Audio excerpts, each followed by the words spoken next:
సత్యసాయి జిల్లాలో జగన్ హెలీప్యాడ్ ప్రమాదం పైన పోలీసులు విచారణ చేపట్టారు.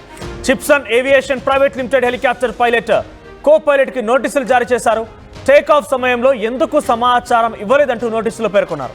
అయితే సీకేపల్లి పోలీసుల విచారణకు పైలట్లు అనిల్, శ్రేయాస్ జైన్ హాజరు కాబోతున్నారు. హెలీప్యాడ్ లో ఏం జరిగిందన్న దానిపైన వివరణ కోరనున్నారు పోలీసులు. ఏప్రిల్ 8న వైసీపీ కార్యకర్త లింగమయ్య కుటుంబానికి జగన్ పరామర్శకు వచ్చారు. తిరుగు ప్రయాణంలో మద్దికుంట హెలీప్యాడ్ దగ్గర వైసీపీ శ్రేణులు హల్చల్ చేశారు. హెలీప్యాడ్ ను చుట్టుముట్టారు వైసీపీ కార్యకర్తలు. వైసీపీ శ్రేణుల తోపులాట్లో హెలికాప్టర్ విండ్ షీల్డ్ ధ్వంసమైంది. పోలీసుల వైఫల్యం కారణంగానే ఈ ప్రమాదం జరిగిందంటూ వైసీపీ ఆగ్రహం వెలగక్కినైతే హెలీప్యాడ్ ప్రమాదం ఘటనపై సత్యసాయి జిల్లా పోలీసులు విచారణ చేపట్టారు. ధర్మవరం, పుట్టపర్తి డిఎస్పీల ఆధ్వర్యంలో ఎంక్వైరీని ఏర్పాటు చేశారు. విచారణలో భాగంగా హెలికాప్టర్ కంపెనీ ప్రతినిధుల పైలట్లకు కూడా నోటీసులు జారీ చేశారు.